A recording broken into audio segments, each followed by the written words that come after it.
It's time for me to hold myself accountable. That's what's happening here today. I put out a video several months before Monster Hunter Wilds was announced, but we didn't know when we were going to get an announcement. We didn't know what the title was going to be. We didn't know what the game was going to be about. We didn't know what platforms it was going to be on. We knew nothing about it. So at the time, I wanted to get out a video of my predictions about the game before they officially told us anything about it. And so I made that video. Thumbnail's right up there. Monster Hunter 6 is coming fast. It's Mystery Monster Silhouette. In this video, I made several predictions as to what I think the game was going to be like. So today, we're going to go through this video, all the predictions in it, and see how close I was. Did I nail it? Was I almost right? Was I totally wrong? Did Monster Hunter go in a different direction?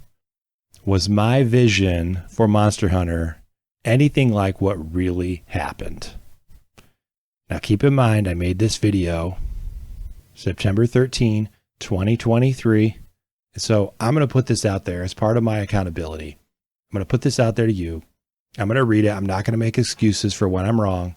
I'm going to let you know when I think I was right. And you guys can decide if you think I was right or wrong on any of these points. Accountability, folks. We all should do it. Let's go.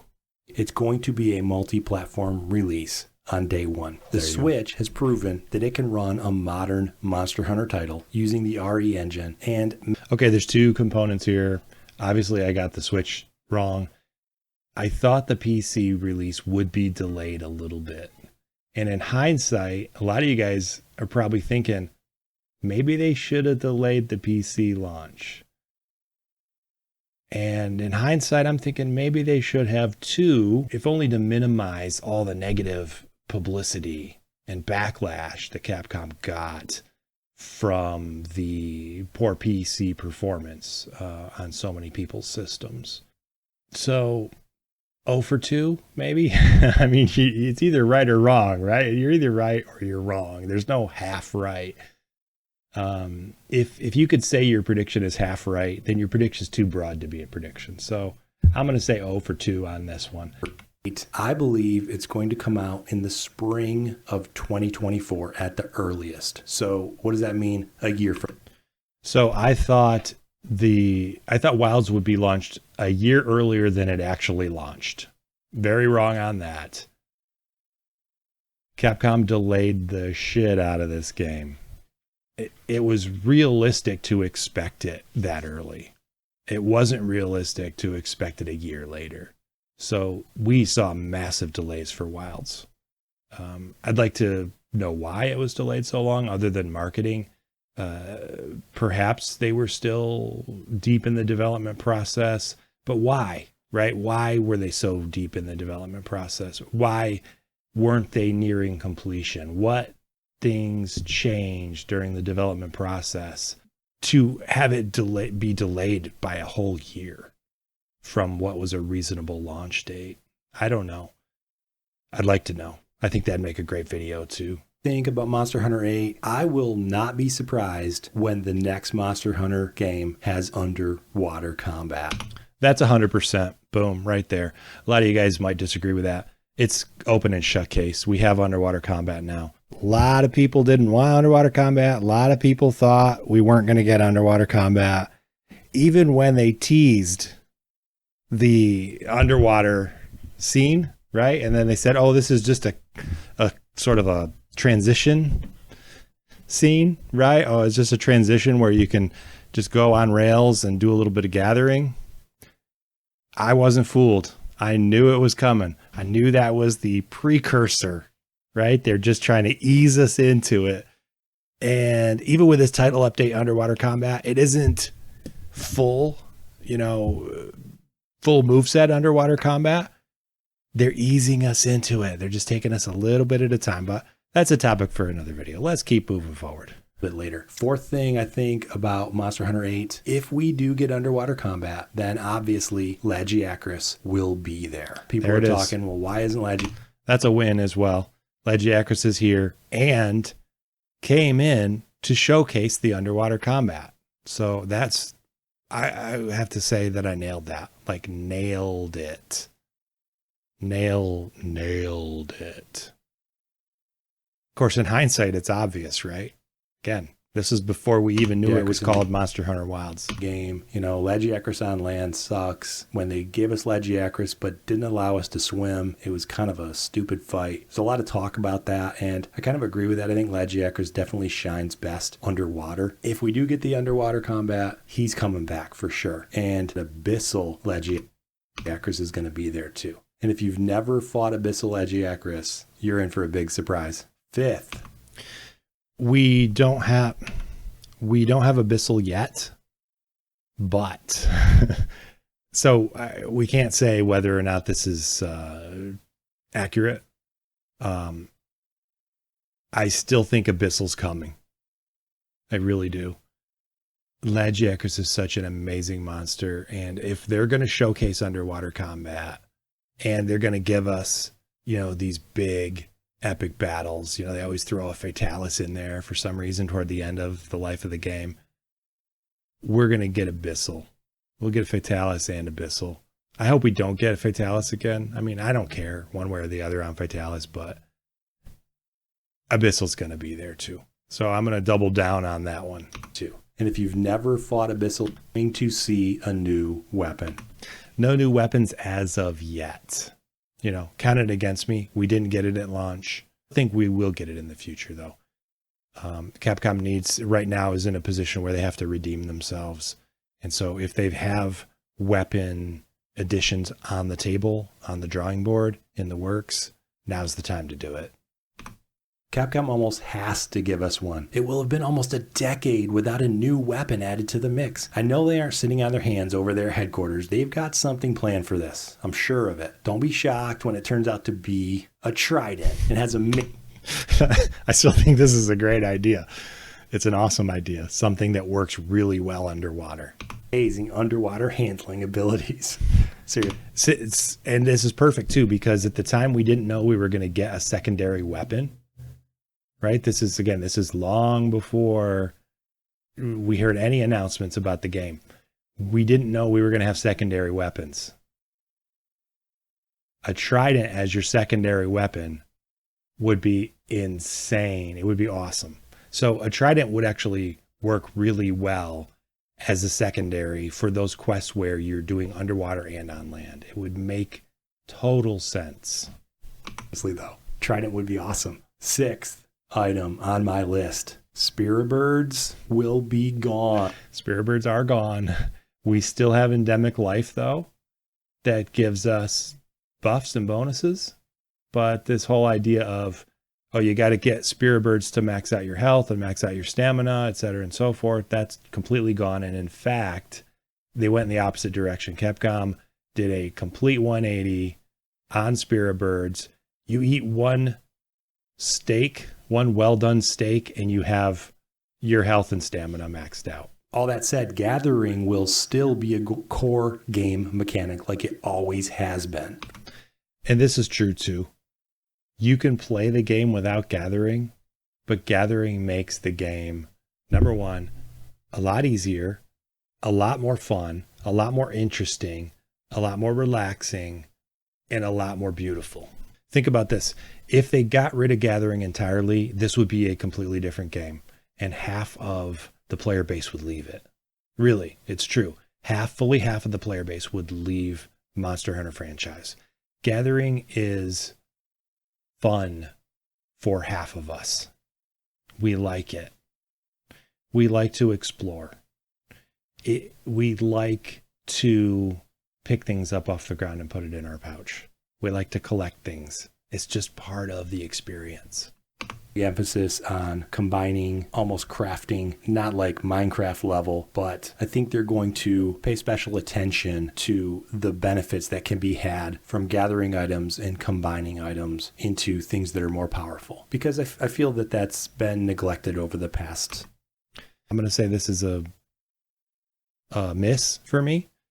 I don't see the true importance of gathering and combining. However, I do see the importance of gathering and trading. So there are some really cool things you can get by trading, and you can only get those if you do some serious gathering. So if you really commit to it and commit to the process. So I'm not going to count this as a win. I'm not count this as a hit. I'm going to count this as a miss. But it's definitely true that gathering is it takes on a different and greater significance than it has in recent games. Obviously, flying mounts is the only possible answer. How else can you improve the buddy system or the mount system or the wyvern riding system? We need flying mounts. We kind of got a teaser for that in Monster Hunter Stories 2. This is the Stories 2 trailer. And flying mounts, they had them in Stories. Obviously not mainline, but we did get a flying mount. That Sacred. Okay, it glides. Is gliding the same thing as flying? An engineer will say no, right? So, but I'm going to count this as a hit because you can fly through the air on your Sacred. Let me know if you think that is disingenuous, if a soaring mount is not the same thing as a flying mount. We do use the Sacreds to access inaccessible places. That's true. They're mostly jumping there, but it's still true. We don't fly them up to the top of the cliffs. Number 8, seasons and weather. We have seasons. It's fundamental to the design of the game. If you don't understand why we have seasons and wilds and what the advantages of the seasons are, then I guess I should make a video on it because they're critical. They're critical to Monster Hunter Wilds and being successful in Monster Hunter Wilds. You need to know your seasons in order to accomplish certain tasks. So seasons, that's definitely a hit. I think they're going to give us one huge map. One huge map. I'm going to call this a miss. And you could call it a hit if you want. Technically, we have one big map, but not in the way that I wanted it. All right. Technically, all the maps connect. You're not required to fast travel to get from any point on one map to any point on another map. You can walk from any point to any other point. So in a technical sense, it's one big map. The way I envisioned it was not like that. The way I envisioned it was like Breath of the Wild, one big map, where you could see the whole map all at once, all together. And you could walk from one side to the next in a straight line, almost. You could go up over the top of the cliffs. You could climb the cliffs up one side and go back down the other. You could trudge through the snow, down into the valleys. You could take paths to different places. You could memorize the map as a world. And while Monster Hunter Wilds technically has one big map and you could lay them all out side by side, you can't in the game. The game will not show you the one big map. And so that's why I call this a miss. Because it's not what I envisioned. I wanted everything side by side. I wanted to have a sense of being in a place rather than being in a set of discrete places, meaning 5 different maps. I want a sense of the whole world and how it's all laid out, all together. And we didn't get that. And I think we could have gotten that. And what I hope they do is to integrate the villages into the map. This is a hit. All right, this is exactly what they did. Instead of having it as just, we're just loading into a new area, a new screen, integrating the villages into the map. So as you're riding down the trail, down the mountain, you can see the village in the distance and you can just walk right through the gates to the village and interact. That is 100% true for Monster Hunter Wilds. I think they're still going to hold our hand through the ranking process and through the quest completion process. So I'm not going to say open world, but one big map. So if you look at Breath of the Wild, that's true. They continue to hold our hand through the rank up process. They have key quests that they don't call key quests. They have all the same fundamentals of Monster Hunter questing and ranking up. It looks a little different just in terms of what they call it and how they present it to us, but the underlying mechanisms are all still there. In Rise, you can climb almost anything, so it is very similar to Breath of the Wild in that respect, and I think they're going to retain that. I don't think it's going to be like World, where you see something really cool in the distance, but you just hit this invisible wall and you can't interact with it. Monster Hunter 8 is going to retain that climbing aspect that Rise has, that idea where you don't feel like you're in a little box and you just get to look at all the pretty things, but you don't get to climb on them or jump over them or decide which way you want to go. You know, the map isn't going to force you to go a certain way. This is definitely a miss. They brought world style back. I think that's a step backwards. Definitely a step backwards for Wilds. Could they unlock it? Could they make it more like Rise? That depends. Could they drop a title update on us that gives us that ability? They could. Is it going to happen? I don't know. I don't want to make new predictions right now, but it's not likely. It's not likely, so I'll count this as a miss. Beat one monster, few minutes go by, whatever, 10 minutes go by, and then another monster loads, according to some algorithm, into a randomized location, has a particular range that it'll travel in. Now think about this. If you have seasonal weather patterns where the snow comes down off the mountains every so often, the ranges, say Barioth range now extends out further. And so if the village gets snowed in, then the Barioth are coming down and getting closer to the villages and threatening people there. And this I'm going to count as a hit. The example is not to be found in Wilds, but I'm just giving you was giving you an example from an existing game.